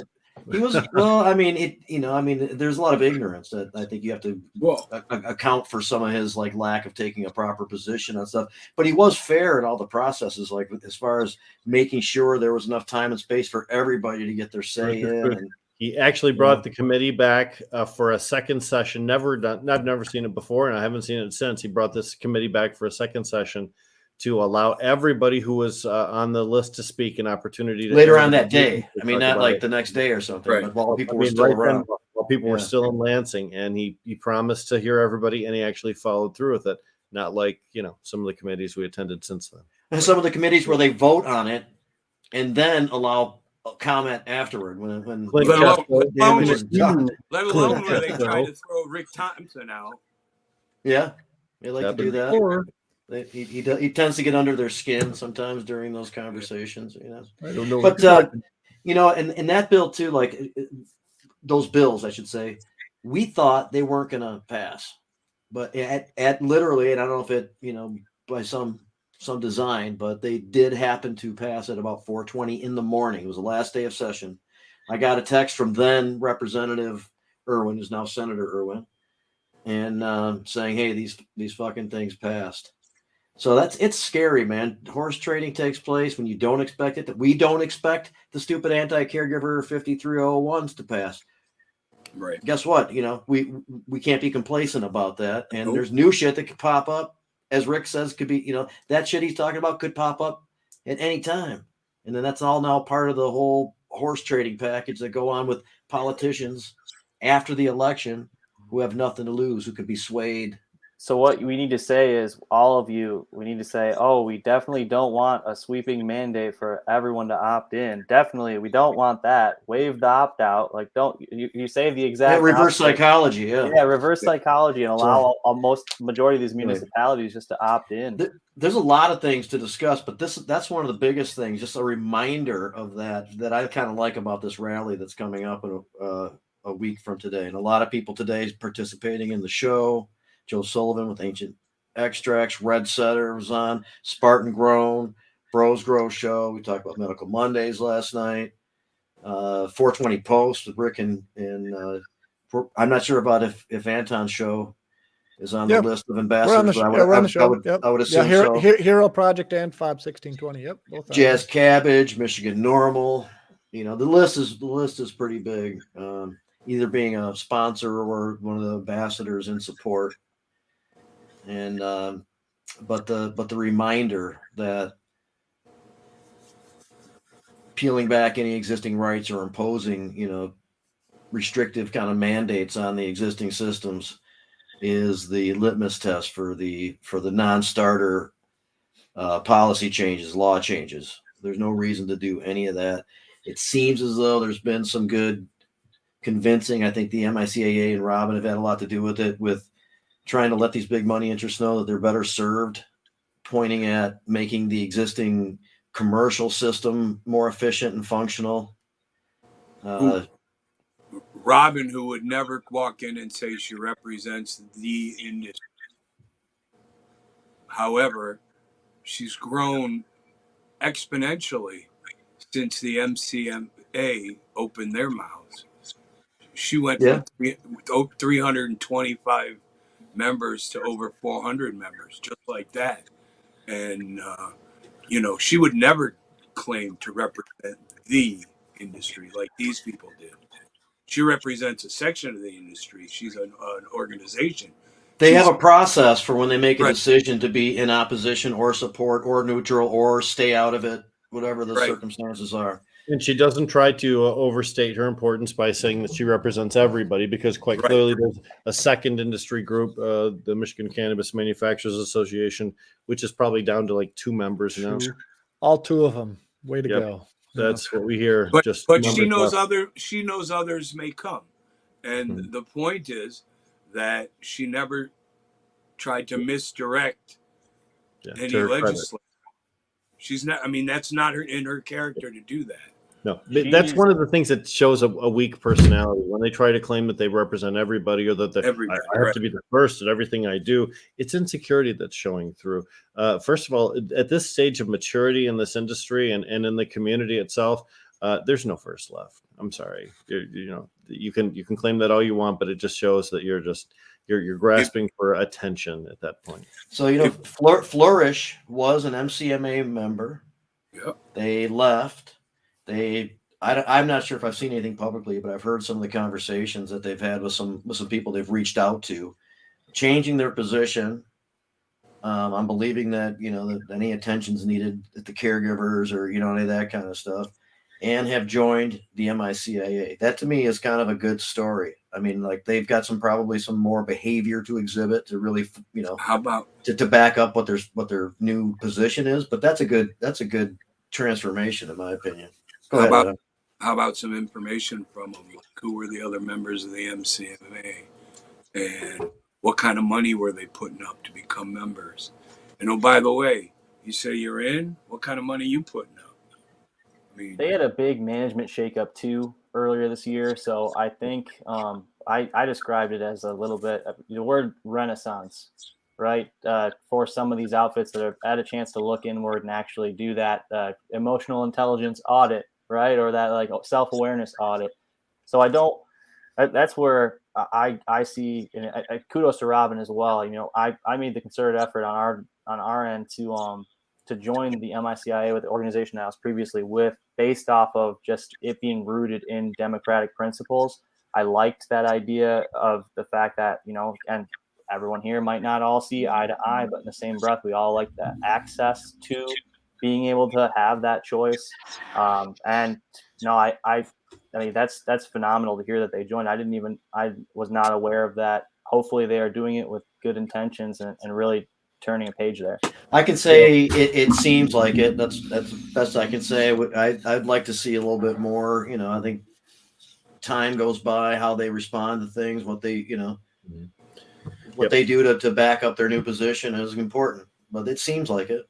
No corporate philosophy, you know, remains unchanged. Even when you get a new group of guys and their eyes are exposed to the different realities of what's going on, and sometimes things get modified. But with the MICIA, at least, one voice is equal to the next. So the advantage that you might think you have because you have 24 outlets versus some guy who has 2 outlets, you may not have that advantage in that particular format. And I think that's crucial to limiting the access that some of the big guys have, some of the advantage the big guys have. Rick, was it people from Flourish came up to us at Cannabis and wanted to discuss the controversies? Was it? Okay. Yep, and they reached out. They told us about the new management or the new shakeups to let us know that they were changing philosophies and things like that. I think the reality is that some of the harsh conditions in Michigan have been created by the market, but some of them have been created by bad decisions from a management perspective. And when you change management, then they want to repair the problems created by previous management. Unfortunately, Stacey will tell you, they don't oftentimes repair the problems created with employees, even if they're trying to outwardly appear as if they're trying to mend fences with maybe the patient groups, the caregiver groups. But if you're still paying your employees the same shit wage you were doing when the other guys were in there, then have you really helped? You know? Right. And sorry. So when it comes to, you know, health and safety, and when it comes to, you know, the Cannabis Safety Act, which is, you know, House Bills 5300 and those that are tie-barred, you know, it's the focus of these companies and the MCMA is not on the things that it should be focused on, which is, why are you trying to eliminate or going after the people when you have so many issues internally, first and foremost, you know, at these grows and at these facilities? I mean, between high turnover, health and safety issues, I mean, these things need to be addressed. Stop spending your money on Steve Linder and put it into the damn fucking facility, excuse my language, you know, because people deserve to go to work and come home at the end of the day. And Lorna McMurray didn't come home at the end of the day. And it's not if, it's when this is going to happen.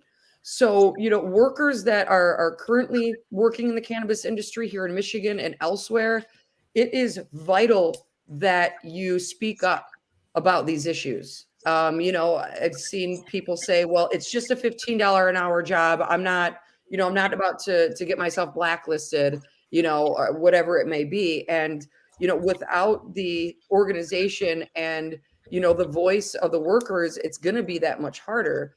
We're going to see more injuries. Hopefully we don't see more deaths, but the reality of the situation is a little bit, it's a little bit scary on that front, because we're not really seeing anything happen in facility. I mean, just to go back to the Trulieve facility, it is still in operation. You know, what is the solution here? And it really does start with workers speaking up. You know, you can help make your workplace better. I mean, especially if you love your job, you know, you got to love yourself too. So you're worth fighting for, and you're worth having a facility to go to every day that, you know, you can also come home as well. It's an exceptionally difficult time for businesses. There was just a report published that the top 10 MSOs, the multi-state operators, owe collectively $500 million in back taxes to the federal government. There's a series of articles that talked about multi-state operators trying to say they don't owe rent on the buildings that they rented, and they're not suable for that. They can't, be forced to pay that because it's federally illegal, and therefore some of the laws don't apply. These fucking assholes, Right. man. Which is ridiculous. But these are the desperate moves of an industry that's in contraction.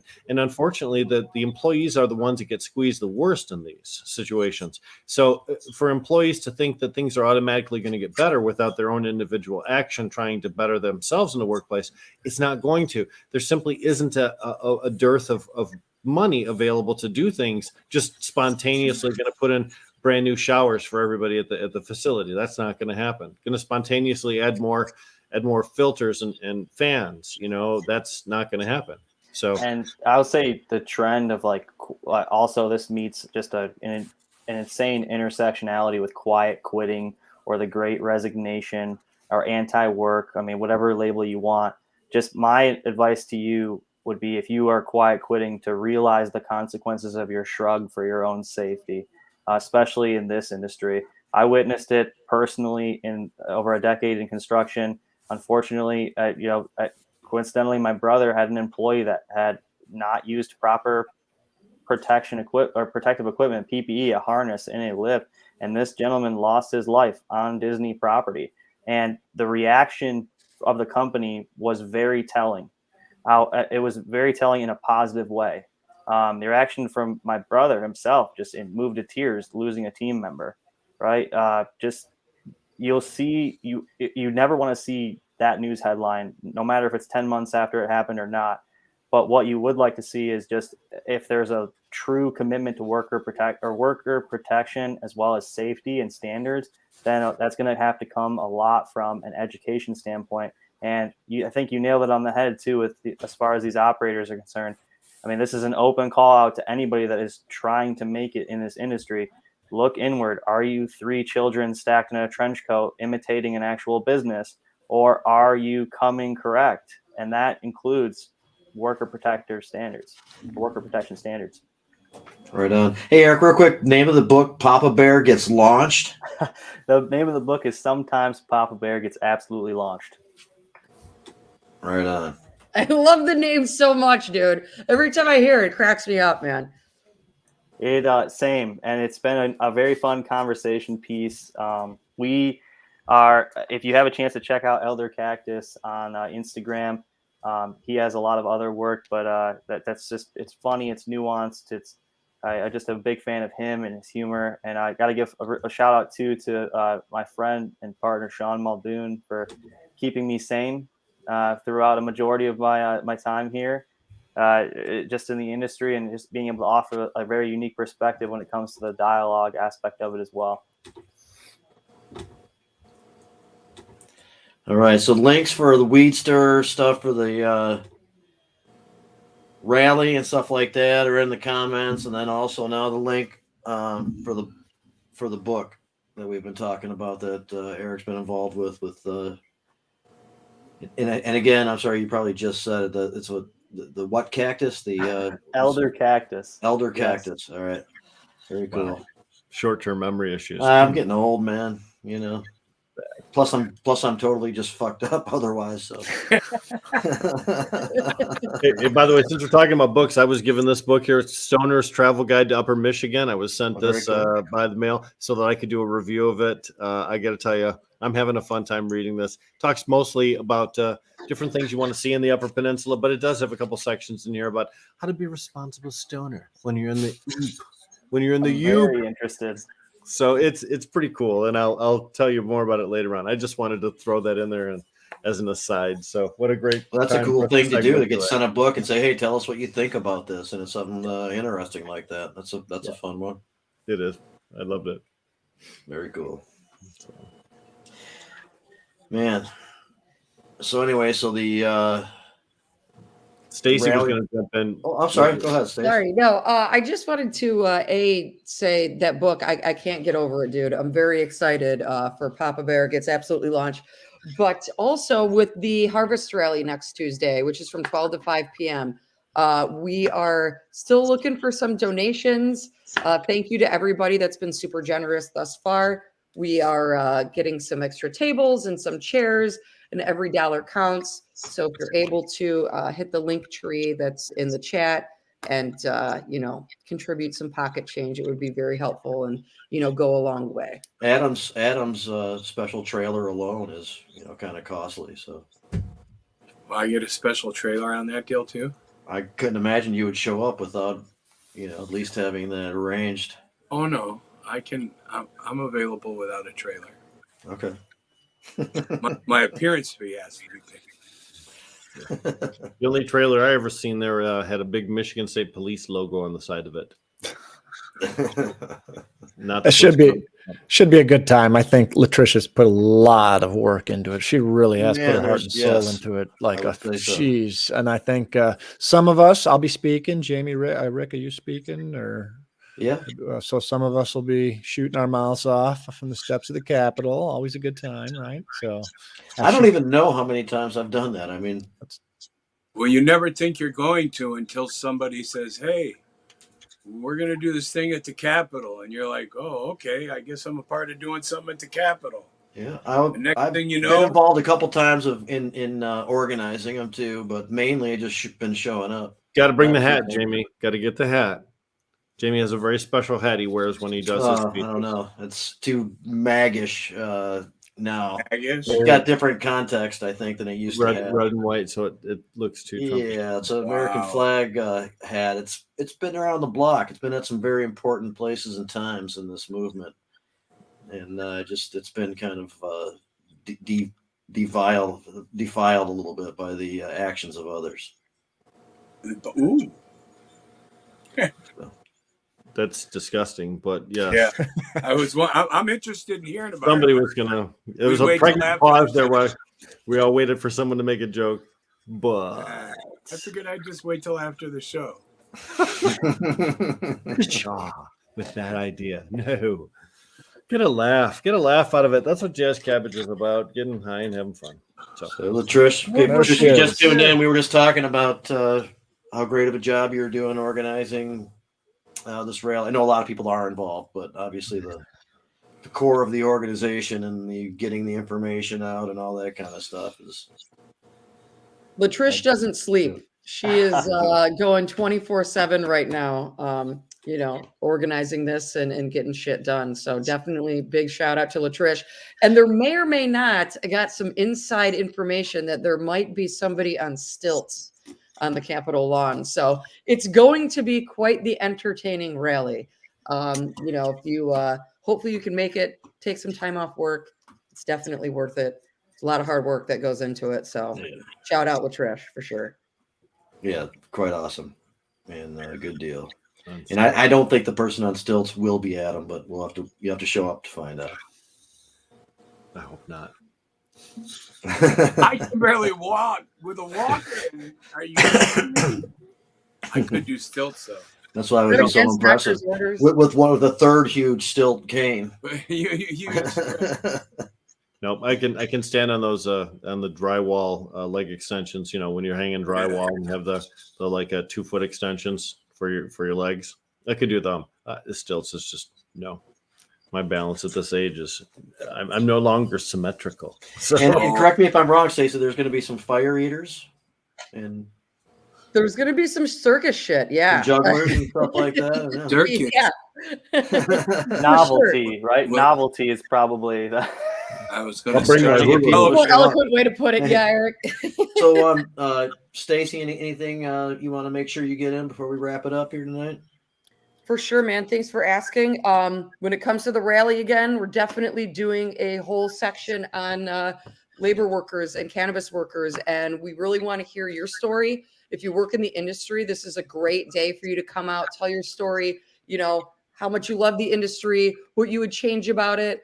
If you were fired, we're talking about having a talk to me why I was fired or why I left my job corner, because it's really important to get people's stories out there and talk with one another. That's definitely kind of discouraged in the license industry. They don't want people talking from one grow to another. So this is a good way to talk to people around the state and, find out what commonalities your places have and, how we can maybe come together to work on fixing it. So, yeah, man. Well, Right on. don't forget, a lot of these people making these rules and making up these SOPs, they're not What SOPs? right, but they're not pot people. Some of these people are just investors who found themselves running a grow because, well, who else was going to do it? The guy they thought was going to do it was full of shit. He fell for the okie doke on that one. So, whatever. People who don't understand creating the standards and policies and stuff like that. Yeah, always been a all problem. that. Yeah. No, I mean, and we know this because none of our friends got phone calls. Hey, Adam, anything else you want to get in before we wrap it up? You might want to restate that, but no, I'm good, man. I've had a good week so far. You already have something in? Okay. No, I don't want to get in anything. Whoa. Well, I love how at the end of the show we go so downhill. Yeah, let's just take everything we've built, all this credibility, and just smash well, it with a it's hammer all like about Gallagher. it's ultimately all about butt sex, Oh, discussion leads to. Just take it right there. Might as Make well. it awkward and then just end. Waited you until know? the Yeah, end to tell marking me the that. time so I can edit that later. Okay. Yes. No. this is Eric- awesome. Eric, anything you'd like to add? And it has to specifically be about butt sex. Well, maybe let me figure out a different way to say this. A lot of times there are people or your experiences, especially in this industry, if you're thinking, hey, something's not right here, something's wrong where you're working. Look, you could be dealing with any number of issues, right? They could be issues of morality, issues of logic, but ultimately, if you're worried that the people you're working with are either incompetent or they are corrupt, then you as a worker, you can only put up with it so much. So at that point in time, don't be afraid to ask for help and try and see through a lot of the BS that's going to be tossed your way for even trying to ask for help. But don't let that discourage you or stop you. There are plenty of resources out there, and there are a lot of other people that have that empathy that have gone through what you're going through. And there's going to be thousands upon thousands of more people that will. So you're noticing something wrong in the workplace. Somebody else probably is too. If there's two or more of you, you can begin something, but you want to have the support behind you as you go through this process so that retaliation and things like that can be visibly seen and can be used against those who you're trying to expose a problem to. Correct. So, the theme is worry a lot less about what's right and what's wrong and worry more about what is happening. Right on. Thanks a lot, man. Appreciate you coming on today and being on for the whole time. Oh, thank you. So, Anton. Good show. I guess my advice would be just hold these elected officials accountable. That Capitol, that's our house, not theirs, right? And we need to be holding every single one of them from the governor on down, responsible for the decisions that they're making and making sure that they are being representative of the people and not their own interests. And that's all I have. Right on. So, Rick, if you don't mind wrapping us up. Well, I mentioned earlier the visible versus the real. And just once again, there's the things that we see that we're shown on social media, on regular media, in motion pictures, in the advertisements that we consume as regular Americans. And then there's the real, which is the vast majority of people that aren't like that don't wear Louis Vuitton, that don't, have ridiculously clean cars driving down perfectly immaculate roads, with their 2.5 children and their 2 dogs. It's just the goal that is set before us is a false one because it is not set by the people. It is set by others for purposes of financial gain, not for advancement of society. Remember that we're here for the advancement of society, and that means a greater involvement in entheogenic substances, a greater involvement in cannabis moving forward, a more of a world view when it comes to cannabis and participation in an international commerce scenario that we're totally missing out on right now, but also from a humanistic point of view about being kinder, and gentler to each other, both as employers, as employees, but just as human beings, members of family, members of community, people in your neighborhood. We just have to make the change, and it happens one act, one person, one day at a time, and continue to live that life and inspire others to do so, and we will be in a much better place going forward. Right on. All right. Thanks a lot. I think this was everybody who was on the show today. I don't think there's anybody missing right now. So thanks everybody for participating today. Another good show. Appreciate it. We'll do it again next week. Jamie's outside guy. I don't know who that was. It said Jamie's outside at one point. So that's the Clemented man who has to step outside in order to smoke a joint. Yeah. The Clemented man, yes. And my son. Yes, I forgot. That's probably what I should actually just say. Yeah. On that. So outside Jamie, just the Clemented man. All right, everybody. Thanks a lot, Jazz Cabbage. Next week. Good show, guys. Yep.